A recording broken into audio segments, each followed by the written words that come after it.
এই গরমে স্কিনের উজ্জ্বলতা ধরে রাখতে হলে বাড়িতে বসেই করে নিতে হবে গরমের সেরা টক দই ফেসিয়াল।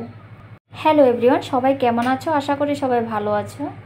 তো গাইজ, আজকে তোমাদের কাছে আমি শেয়ার করব এই গরমে স্কিনের উজ্জ্বলতা ধরে রাখতে আমি কিভাবে টক দই ফেসিয়াল করি ঘরে বসেই। তো এই ফেসিয়ালটি করার জন্য তোমাকে প্রথমেই নিতে হবে এই ফেসিয়ালের সেরা উপাদান টক দই। তো আমি এখানে 1 টিস্পুন পরিমাণ মতো টক দই নিয়েছি। এরপর আমি কি নিচ্ছি দেখো, এরপর আমি নিচ্ছি 1 ছোট চামচ পরিমাণ মতো আমি নিয়ে নিলাম বেসন আমি দিলাম কারণ এখানে বেসন কিন্তু আমাদের স্কিনকে ডিপলিভাবে ক্লিন করতে সাহায্য করে।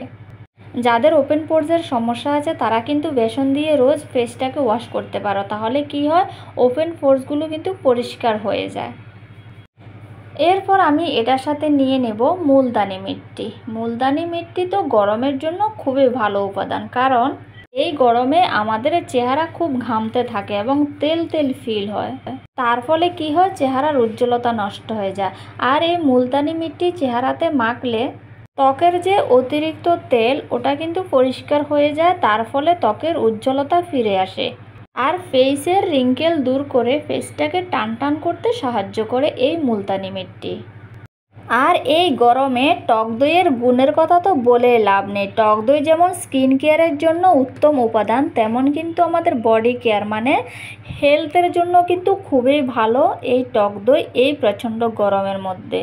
টক দই ত্বকে অ্যান্টি ব্লিচের কাজ করে, তাই রোদের ছাপ বা সানট্যান দূর করার জন্য টক দই ব্যবহার করা হয়ে থাকে। এবার আমি নিয়ে নিচ্ছি লেমন ফিল পাউডার। তোমাদের কাছে যদি না থাকে তোমরা না দিতে পারো, এটা আমার কাছে অ্যাভেলেবেল আছে, সেজন্য আমি এটা মিক্স করে নিচ্ছি।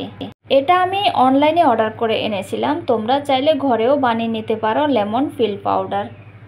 আর এটা যদি অ্যাভেলেবেল না থাকে তোমরা চাইলে একটু 2 ফোঁটা লেবুর রস এখানে মিশিয়ে নিতে পারো। এবার আমি এগুলোর সাথে অ্যাড করে নেব হলদি পাউডার মানে টারমারিক। তো আমার কাছে কস্তুরি টারমারিক পাউডার অ্যাভেলেবেল আছে, তোমাদের কাছে ঘরে যে হলদি পাউডারটাই আছে সেটাই তোমরা নিয়ে নিতে পারো। তো এখানে আমি একটু পরিমাণ হলদি পাউডার অ্যাড করে নিচ্ছি। এবার সবগুলোকে ভালোভাবে মেশানোর জন্য আমি এখানে রোজ ওয়াটার ব্যবহার করব। তো একটু করে আমি রোজ ওয়াটার দিয়ে এগুলোকে মিশিয়ে নেব, যাতে খেয়াল রাখতে হবে যাতে পাতলা না হয়ে যায়। আমাদের কাছে যদি রোজ ওয়াটার অ্যাভেলেবেল না থাকে তোমরা কিন্তু শুধু জল দিয়েও এটা মিক্স করে নিতে পারো, কোনো সমস্যা হবে না। তা আমি দেখো একটু করে রোজ ওয়াটার দিয়ে প্যাকটাকে ভালো করে মিশিয়ে নেব।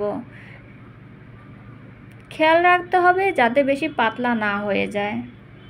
তো গাইস, আমি কিন্তু সপ্তাহে মাত্র 1 দিন এই ফেসিয়ালটা করে থাকি। তোমরাও কিন্তু সপ্তাহে 1 দিনেই করতে হবে এটা, কারণ 2-3 দিন করলে কিন্তু সমস্যা হয়ে যাবে। কারণ এখানে যে টক দই ব্যবহার করা হয় সেটা কিন্তু অ্যান্টি ব্লিচের কাজ করে, আর এই ব্লিচ কিন্তু আমাদের স্কিনের জন্য বেশি ভালো না, বেশি ব্যবহার করাও ভালো না। কম ব্যবহার করলে কিন্তু স্কিনের উজ্জ্বলতা ধরে থাকবে। তাই আমি সপ্তাহে মাত্র 1 দিন এই প্যাকটি আমি অ্যাপ্লাই করে থাকি, আর অন্য যে 2-3 দিন আমি অন্য কোনো প্যাক আমি ব্যবহার করে থাকি, সেটা তোমরা আমার ভিডিওগুলো দেখলেই বুঝতে পারবে। তো গাইস, গরমের মধ্যে আমি ত্বকের উজ্জ্বলতা ধরে রাখার জন্য ত্বকের মধ্যে যাতে অতিরিক্ত তেল না থাকে সেজন্যই আমি এই প্যাকটি আমি ব্যবহার করে থাকি সপ্তাহে 1 দিন। এখানে মুলতানি মিট্টি কিন্তু আমাদের অ্যান্টি এজিংয়েরও কাজ করে, আর টক দই কিন্তু আমাদের চেহারার অতিরিক্ত তেল রিমুভ করে দেয় আর ত্বকের উজ্জ্বলতা ফিরিয়ে আনে। তো গাইজ, এই প্যাকটি আমি সপ্তাহে 1 বার করে ব্যবহার করি। তো তোমরাও চাইলে আমার মতো এই প্যাকটি ব্যবহার করতে পারো সপ্তাহে 1 দিন। আর তোমরা আমার ভিডিওগুলোতে দেখবে আমি সপ্তাহে আর 2 দিন আমি কী প্যাক ব্যবহার করে থাকি, তোমরা দেখলে বুঝতে পারবে। তো এই প্যাকটি অ্যাপ্লাই করার পরে ফেসের মধ্যে ভালো করে অ্যাপ্লাই করতে হবে। অ্যাপ্লাই করার পরে জাস্ট 10 থেকে 15 মিনিট পরে ভালো করে ধুয়ে নিতে হবে।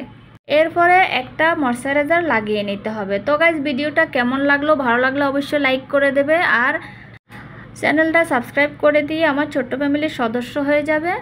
আমার পরবর্তী ভিডিওগুলো তোমরা দেখবে, আশা করি তোমাদের কাজে লাগবে, ভালো লাগবে। তোমরা আমার চ্যানেলের মধ্যে হেয়ার কেয়ার, স্কিন কেয়ার ন্যাচারালভাবে কী করে করতে হয় সেগুলো কিন্তু সেই ভিডিওগুলো পেয়ে যাবে। তো থ্যাংক ইউ।